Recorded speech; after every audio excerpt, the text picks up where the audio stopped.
இன்றைய முதல் வாசகம் திருத்தூதர் யோவான் எழுதிய முதல் திருமுகத்திலிருந்து வாசகம். அதிகாரம் 5 வசனம் 14 முதல் 21 முடிய. அன்பார்ந்தவர்களே, நாம் கேட்பது கடவுளுடைய திருவுளத்திற்கு ஏற்ப அமைந்திருப்பின் அவர் நமக்கு செவிசாய்க்கிறார். இதுவே நாம் அவர் மீது கொண்டுள்ள உறுதியான நம்பிக்கை. நாம் எதை கேட்டாலும் அவர் நமக்கு செவிசாய்க்கிறார் என்று நமக்கு தெரியும். எனவே நாம் அவரிடம் கேட்டவற்றை பெறுவோம் என்னும் உறுதி நமக்கு உண்டு. பாவம் செய்வோர் சாவுக்குரிய பாவம் செய்யவில்லை என்று கண்டால் அவர்களுக்காக கடவுளிடம் வேண்டுதல் செய்ய வேண்டும். கடவுளும் அவர்களுக்கு வாழ்வு அருள்வார். சாவுக்குரிய பாவமும் உண்டு. அப்பாவத்தை செய்வோருக்காக வேண்டுதல் செய்ய வேண்டும் என நான் சொல்லவில்லை. தீச்செயல் அனைத்துமே பாவம். ஆனால் எல்லா பாவமுமே சாவுக்குரியவை அல்ல. கடவுளிடமிருந்து பிறந்தோர் பாவம் செய்வதில்லை என்பது நமக்கு தெரியும். ஏனெனில் கடவுளிடமிருந்து பிறந்தவர்களை அவர் பாதுகாக்கிறார். தீயோன் அவர்களை தீண்டுவதில்லை.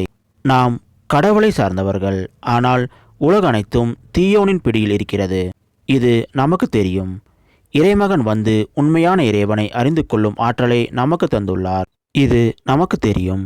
நாம் உண்மையான இறைவனோடும் அவர் மகன் இயேசு கிறிஸ்துவோடும் இணைந்து வாழ்கிறோம். இவரே உண்மை கடவுள். இவரே நிலைவாழ்வு. பிள்ளைகளே, சிலை வழிபாட்டை குறித்து எச்சரிக்கையாக இருங்கள். இது ஆண்டவர் வழங்கும் அருள் வாக்கு. இறைவா உமக்கு நன்றி.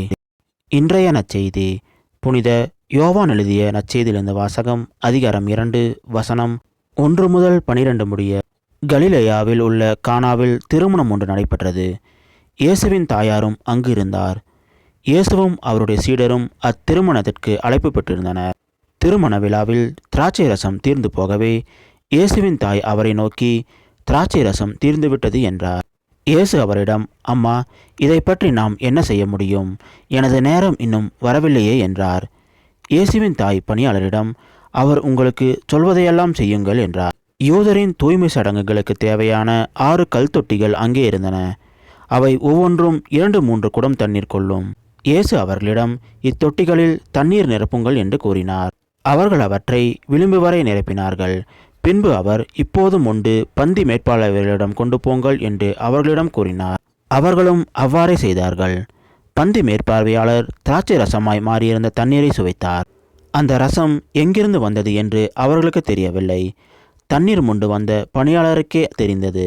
ஆகையால் பந்தி மேற்பார்வையாளர் மணமகனை கூப்பிட்டு, எல்லோரும் நல்ல திராட்சை ரசத்தை முதலில் பரிமாறுவர். யாவரும் விருப்பம் போல் குடித்த பின் தான் தரம் குறைந்த ரசத்தை பரிமாறுவர். நீர் நல்ல ரசத்தை இதுவரை பரிமாறாமல் ஏன் வைத்தீர் என்று கேட்டார். இதுவே இயேசு செய்த முதல் அருமடையாளம். இது கலிலேயாவில் உள்ள கானாவில் நிகழ்ந்தது. இதன் வழியாக அவர் தம் மாட்சியை வெளிப்படுத்தினார். அவருடைய சீடரும் அவரிடம் நம்பிக்கை கொண்டனர். இதன் பிறகு அவரும் அவர் தாயும் சகோதரர்களும் அவருடைய சீடரும் கப்பர்நாகுமுக்கு சென்று அங்கு சில நாட்கள் தங்கியிருந்தனர். இது கிறிஸ்து வழங்கும் நற்செய்தி. கிறிஸ்துவே உமக்கு புகழ்.